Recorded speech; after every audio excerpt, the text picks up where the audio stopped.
샬롬, 참으로 귀하고 복된 날입니다. 코로나19 4단계로 인하여 많이 힘드시지요? 오직 은혜, 오직 말씀입니다. 오늘 들려지고 선포되어지는 말씀 가운데 놀라운 하늘의 은혜를 그리고 넉넉히 이겨내는 힘을 공급받으시기 바랍니다. 오늘은 시편 68편 두 번째 시간 7절에서 18절까지를 통해 함께 은혜를 나누고자 합니다. 시편 68편은 전형적인 찬양과 감사의 시입니다.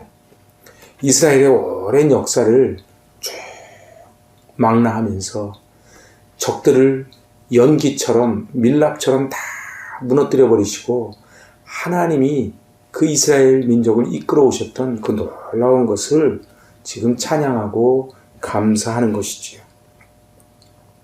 오늘 이제 7절입니다. 하나님이여 주의 백성 앞에서 앞서 나가사 광야에서 행진하셨을 때에 셀라. 땅이 진동하며 하늘이 하나님 앞에서 떨어지며 저 시내산도 하나님 곧 이스라엘의 하나님 앞에서 진동하였나이다.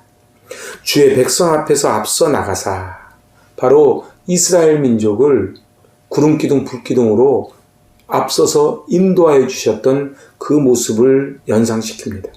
그렇습니다. 이 광야길은 하나님의 도움 없이는 단 한 발자국도 단 하루도 살 수 없는 그 길입니다. 저들은 광야에서 날마다 구름기둥 불기둥으로 인도하여 주시는 하나님, 만나와 메추라기로 먹이시는 그 하나님을 체험합니다.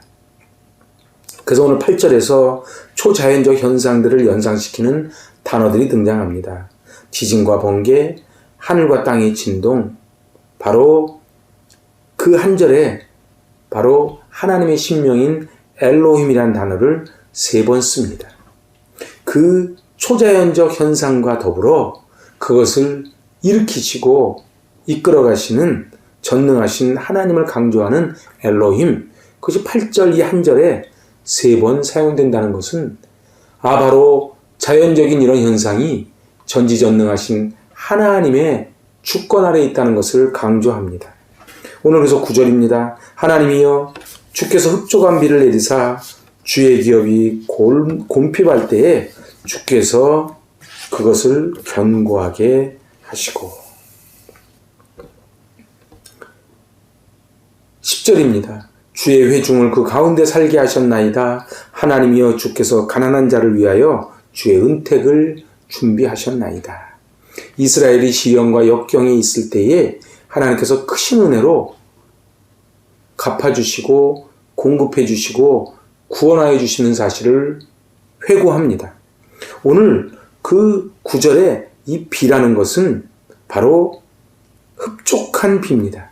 바로 하늘에서 내리는 만나와 메추라기, 반석에서 내리신 물 등 바로 광야에서 베푸신 모든 은총과 은혜를 총칭하는 단어가 흡족한 비라는 단어입니다.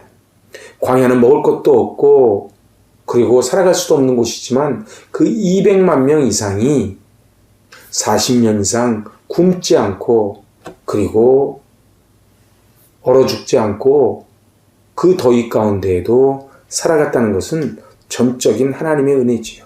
하지만 이스라엘 백성들은 만족하지 못합니다. 만족하지 못하는 이유가 무엇입니까? 바로 욕심입니다. 탐욕입니다. 그래서 저들은 애굽을 그리워하지요. 지금도 마찬가지입니다. 우리는 이 광야길 가운데 늘 애굽을 그리워하고 세상을 부러워합니다. 하지만 탐심은 우상 숭배입니다. 이제 7절에서 10절이 출애굽한 다음에 광야에서 베푸신 은혜를 노래했다면 이제 11절에서 마지막 18절까지는 약속의 땅 가나안에서의 승리와 보호의 은혜를 회고하는 내용입니다. 오늘 11절입니다. 주께서 말씀을 주시니 소식을 공포하는 여자들은 큰 무리라. 표준세 번역입니다. 주님이 명을 내리시니 수많은 여인들이 승리의 소식을 전하였다. 하나님의 약속을 받는 대상이 누구예요? 소식을 공포하는 여자입니다. 이러한 표현은 구약시대 때에 전쟁이 나면은 바로 여인들이 나와서 승리의 소식을 전하고 함께 찬양하고 춤을 췄지요. 그래서 홍해바다 건넌 다음에 미리암과 여인들이 북과 장구를 들고 노래를 부릅니다. 다윗이 골리앗을 물리친 다음 여인들이 춤을 추며 노래하며 다윗을 맞이하지요. 바로 승리의 소식을 초조하게 기다리는 이스라엘 백성들에게 그 기쁨의 소식을 전한 것이 바로 여자들이기에 오늘 이 표현을 씁니다. 오늘 12절입니다. 여러 군대의 왕들이 도망하고 도망하니 집에 있던 여자들도 탈취물을 나누도다. 도망하고 도망하니 바로 그 이방의 왕들이 추풍낙엽처럼 떨어져 나가는 모습을 반복해서 표현합니다. 도망하고 도망하니. 이 이유는 하나님의 권능 때문이지요. 13절에 시적인 표현이 나옵니다. 너희가 양 우리에 누울 때에는 그 날개를 은으로 입히고 그 깃을 황금으로 입힌 비둘기 같더라. 원문에는 이제 임을 사용합니다. 바로 그럼에도 불구하고 원문대로 번역하면 너희가 솔 가운데 누워 있을지라도 그런 뜻이에요. 그러니까 비천한 자리에 처한 자들이 날개를 은으로 입히고 깃을 황금으로 입힌 비둘기 같은 영광을 맛볼 것이다. 이 전리품을 취하고 그리고 멋지고 당당하게 살아가는 모습을 그리고 있습니다. 14절입니다. 전능하신 이가 왕들을 그 중에서 흩으실 때에는 살몬의 눈이 날림 같도다. 흩으실 때에는 이 히브리어 파라스는 산산이 무수다, 깨뜨리다, 흩뿌리다 이런 뜻입니다. 그러니까 전능하신 이가 저들을 산산이 무수고 깨뜨리고 흩어버리시는 것은 바로 누가 한다고요? 샤다이, 엘샤다이, 샤다이 전능하신 하나님. 이 샤다이란 뜻은 굵고 튼튼하다, 강력하다, 파괴하다, 멸망시키다 이런 뜻이거든요.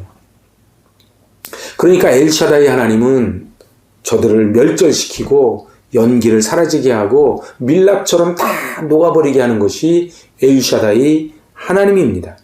15절 바산에 사는 하나님의 산이며 바산에 사는 높은 산이로다. 사실은 바산에 사는 굉장히 요단의 동편에 있는 산이 바산이지요. 여기는 고원지대고 그래서 바산의 앙소더라. 이곳은 굉장히 목초지가 있고 살기가 좋은 곳입니다.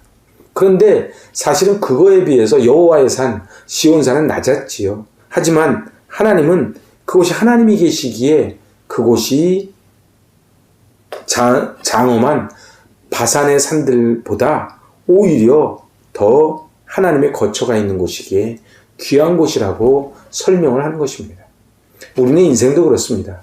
세상 보기에는 바산의 산들이 장엄해 보이지만 하나님이 거처하는 그 시온산이 외형상으로는 작아도 하나님이 계시면 그곳이 바로 가장 중요한 산이 된다는 것이지요. 16절입니다. 너희 높은 산들아 어찌하여 하나님이 계시려 하는 산을 시기하여 보느냐? 진실로 여호와께서 이 산에 영원히 계시리로다.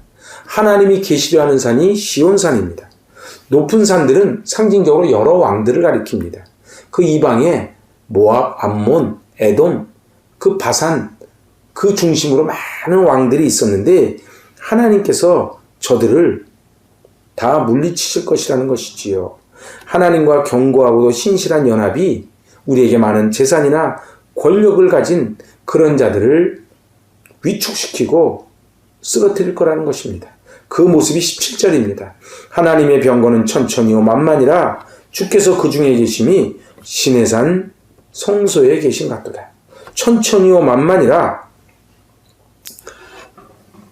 바로 세상의 왕들이 이끄는 군대들과는 비교가 되지 않는 모습을 천천히요 만만이라. 그러니까 하나님의 병거는 저들에 비해서 어마어마한 숫자로 큰 힘으로 온다는 것입니다. 그것이 바로 시내산 언약을 맺기 위해 시내산에 임하셨던 하나님, 즉 시온 예루살렘을 당신의 거처로 삼고 거기에 임하시는 장면을 묘사합니다. 마지막 18절입니다. 주께서 높은 곳으로 오르시며 사로잡은 자들을 취하시고 선물들을 사람들에게서 받으시며 반역자들로부터도 받으시니 여호와 하나님이 그들과 함께 계시기 때문이로다. 이 18절은 당신의 백성 이스라엘을 위하여 의의 용사로 싸우시고 승리를 거두고 개선하는 장면을 연상시킵니다. 높은 곳은 시온을 가리킵니다. 하나님이 입성하시는데 높은 곳에서 이제 입성하시고 사로잡은 자들을 취하신다는 것이지요. 이러한 내용은 십자가의 부활을 통한 그리스도의 결정적 승리를 예표하는 내용입니다. 에베소서 4장 8절입니다. 그가 위로 올라가실 때에 사로잡혔던 자들을 사로잡으시고 사람들에게 선물을 주셨다 하였도다. 아멘. 그러니까 우리 예수님이 악한 사단 마귀가 저들을 삼키려고 달려들 때에 저들을 사로잡혔던 자들을 사로잡으시고 그리고 사람들에게 선물로 주시는 것입니다. 그러니까 이 구약의 이 시편 말씀과 에베소서 말씀을 대조하면 높은 곳에 오르시며, 그것이 바로 이제 예수님이 위로 올라가실 때에 이런 표현입니다. 사로잡은 자들을 사로잡으시고, 이게 뭐예요? 사단의 권세, 죽음을 무력화시키고 그리고 죽은 권세를 물리치시고 일어나시는 장면을 사로잡은 자들을 취하셨다.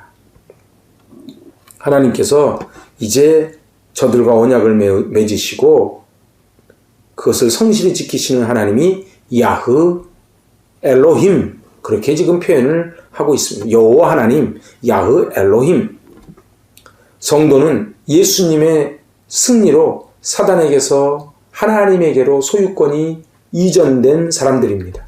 그래서 옛날에는 죄의 법 아래 살았던 우리가 이제 하나님의 의의 법 아래로, 그래서 죄에서 사망에서 생명으로 옮겼느니라. 오늘 우리들이 바로 이렇게 주님이 복음으로 우리를 사로잡은 자들입니다. 그래서 우리는 사단의 나라에 속해 있지 않고 하나님의 나라에 속해 있는 자들입니다. 그래서 예수님께서 죄의 지배 아래에 있던 그 사단의 사망 권세를 꺾으시고 우리를 복음으로 사로잡아 하나님께 드려 하나님의 소유된 백성으로 되게 하셨다는 것이지요. 이것은 참으로 놀라운 사건, 바로 유앙겔리온, 굿뉴스, 복음입니다. 영원히 죄의 종노릇하다가 죽어야 마땅한 우리가 하나님께서 우리를 택하시고 정하시고 영화롭게 하시고 자녀 삼아 주셨다는 것이지요. 그러니 우리는 이제 죄의 종노릇하던 모습을 버려야만 합니다. 갈라디아서 5장 1절, 그리스도께서 우리를 자유롭게 하려고 자유를 주셨으니 그러므로 굳건하게 서서 다시는 죄의 멍에를 매지 말라. 아멘. 이제는 다시는 죄의 멍에를, 종의 멍에를 매지 않고 오직 주님의 멍에, 온유하고 겸손한 그 주님의 멍에를 메고 저 천성을 향하여 뚜벅뚜벅 나아가는 것입니다. 오늘 우리 하나님은 하나님 백성답게 살아야만 합니다. 주님의 멍에는 죄의 멍에와 달리 쉽고 가벼운 멍에이며 죽음과 저주의 멍에가 아니라 생명과 축복의 멍에입니다. 로마서 8장 1절로 2절 말씀을 봉독하며 오늘 말씀을 마칩니다. 그러므로 이제 그리스도 예수 안에 있는 자에게는 결코 정죄함이 없나니 이는 그리스도 예수 안에 있는 생명의 법이 죄와 사망의 법에서 너를 해방하였습니다. 아멘. 이 시편 말씀을 붙잡고 죄의 멍에, 종의 멍에가 아닌 우리 주님의 멍에, 승리의 멍에를 메고 사망에서 생명으로 옮겨진 하나님의 자녀로 승리하시길 바랍니다. 아멘. 기도하십니다. 하나님 아버지, 다시는 죄의 멍에를 매지 말게 하여 주시고 이제 바산의 왕들을 다 물리치시고 높은 곳에 올라가신 주님, 저희도 이제 주님의 멍에를 메고 그 길을 따라가려 합니다. 이 코로나19로 인하여 어려운 때에 주님 손 붙잡고 승리하게 하여 주시옵소서. 예수님의 이름으로 감사하며 기도하옵나이다. 아멘. 샬롬. 이 코로나19 4단계 위중한 가운데 오늘 말씀을 붙잡고 승리하실 수 있길 바랍니다. 아멘.